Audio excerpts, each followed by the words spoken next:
नमस्कार. ही 86-032चा ऊस आहे. ती तुम्ही व्हिडिओमध्ये बघू शकता. ही अशी जाडी झाली आहे बघा ऊसाची, अशा प्रकारे. तर ही आम्ही चौथ्यांदा ऊस लावलेला आहे.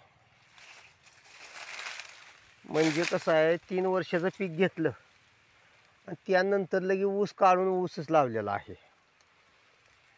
तर आम्ही ह्याला ग्रीन प्लॅन्ट कंपनीची औषधं वापरलेत बघा.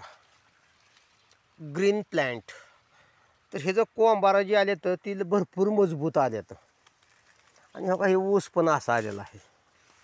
कसं आहे, थोडं अन्नद्रव्य संपत्यात.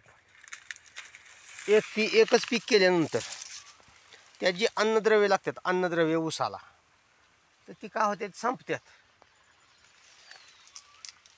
तर त्यामुळं काय होतं माहिती आहे का, काही ऊसाच्या कांड्या अशा बारीक पडतात काही ठिकाणी. पण तरी पण आम्ही काय केलं, ग्रीन प्लॅन्ट कंपनीची औषधं वापरली. त्यामुळं जी कोंबारा जी नवीन जी आलेत, तर हा काही अशा प्रकारे आले. ती हे तुम्ही बघू शकता. आम्ही कांड्या मोजून दाखवतो.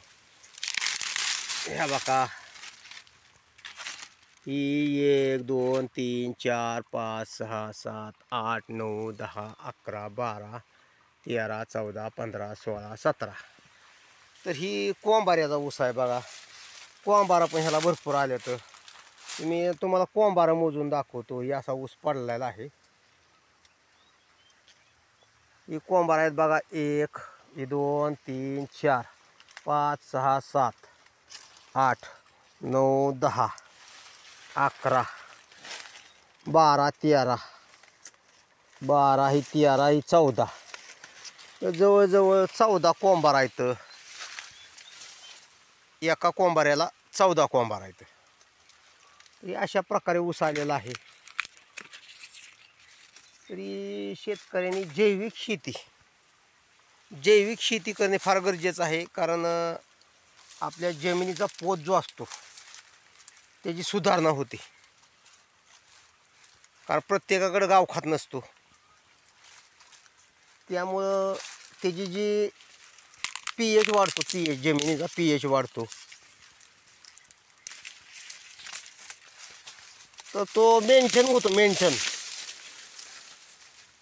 तर हे अशा प्रकारे ह्या काही ऊसाची कांडी आहे, तुम्ही बघू शकता.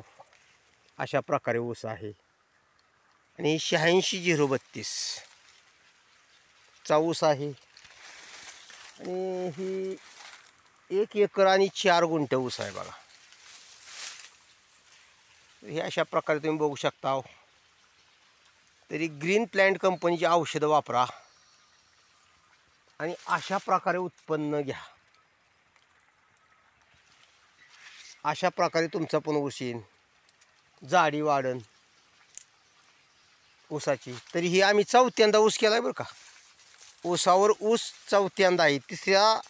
3 वेळेस आम्ही सुरू, खोडवा आणि निडवा असं 3दा काढला आणि 4थ्यांदा लावलेला आहे बघा. ही तरी पण नमस्कार.